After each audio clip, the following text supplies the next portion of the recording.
नमः शिवाय, जय गणपति देवा, राधे राधे। दो एकादशी विशेषता हम लोग ध्यान में रखते हैं। एक तो है देवशयनी एकादशी, जिस दिन भगवान विष्णु 4 महीने के लिए क्षीर सागर में विश्राम करते हैं। मान्यता यह है कि इन 4 महीनों में कोई भी शुभ कार्य नहीं होता है, और इस प्रकृति को संभालता कौन है? उस 4 महीने तक इस संसार को चलाने का कार्य बाबा भोलेनाथ का होता है। इसीलिए आप देखते होंगे कि श्रावण मास में शिव जी की बहुत पूजा होती है ना।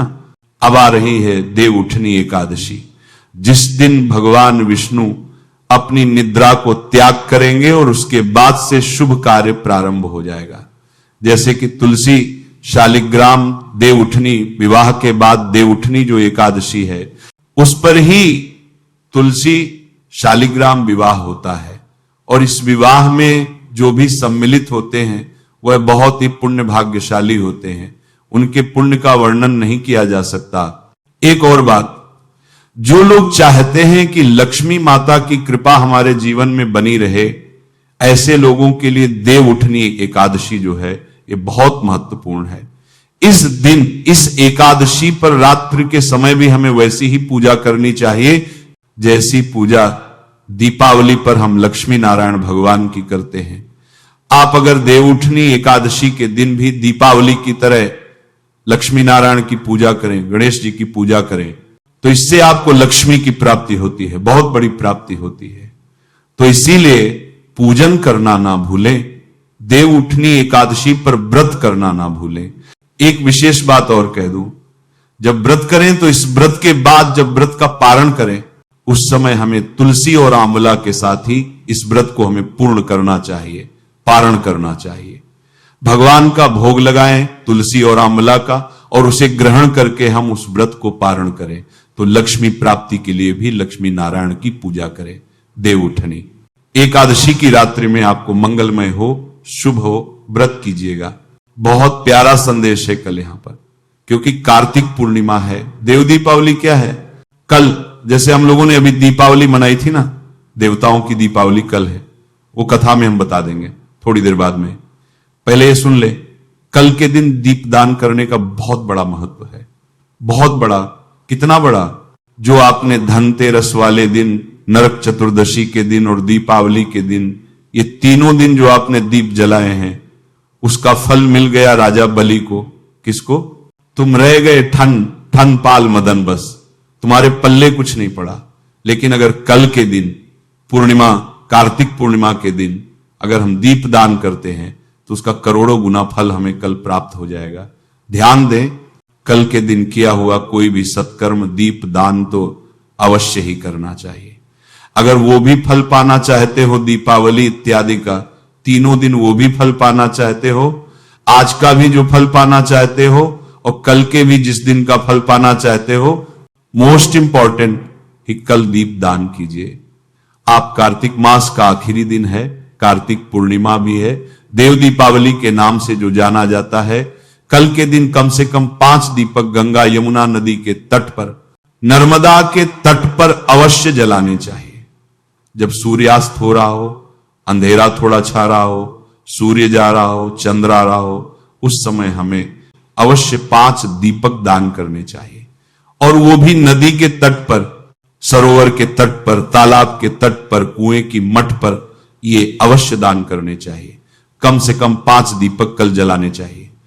और हां, कल 5 दीपक वहां प्लस अपने घर में भी दीपक जलाएं, घर के बाहर दीपक जलाएं।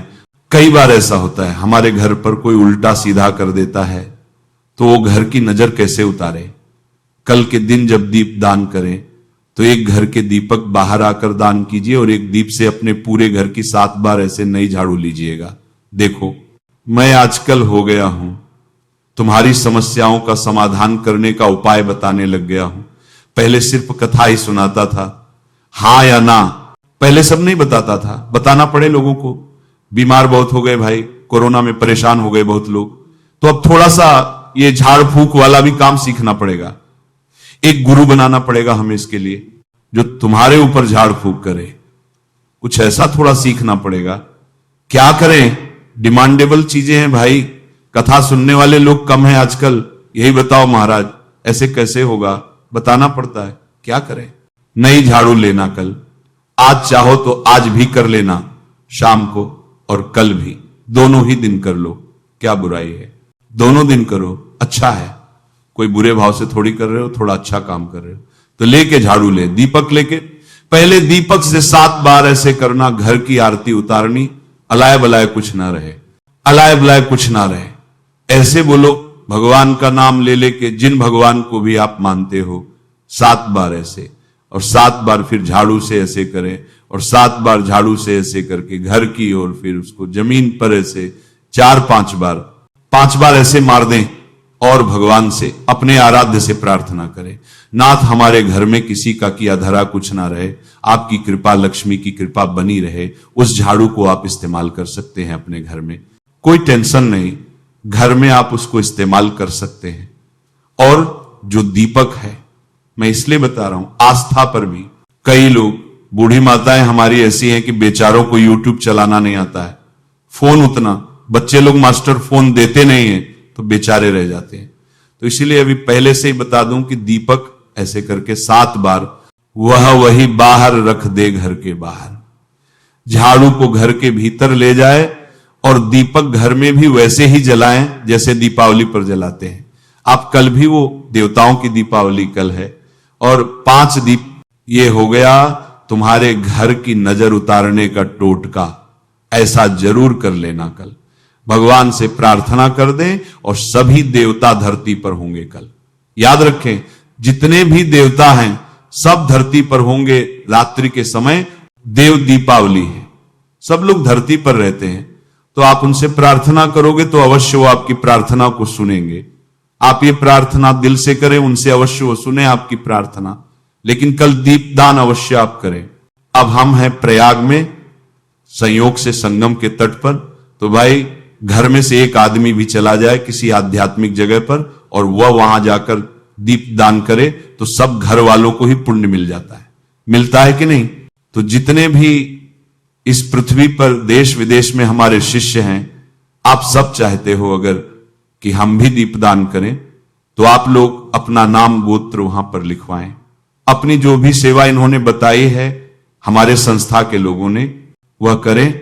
और आप सबकी तरफ से कल हम जितने भी देवता धरती पर आएंगे, 5 दीपक, 1 दीपक, जितने भी आप कहेंगे, वह सब दीपक हम लोग यहां प्रयागराज में संगम के तट पर आप सबके नाम से जलाएंगे, जिससे आप सबको करोड़ों करोड़ों गुना इसका लाभ मिल सके और आपका कल्याण हो सके।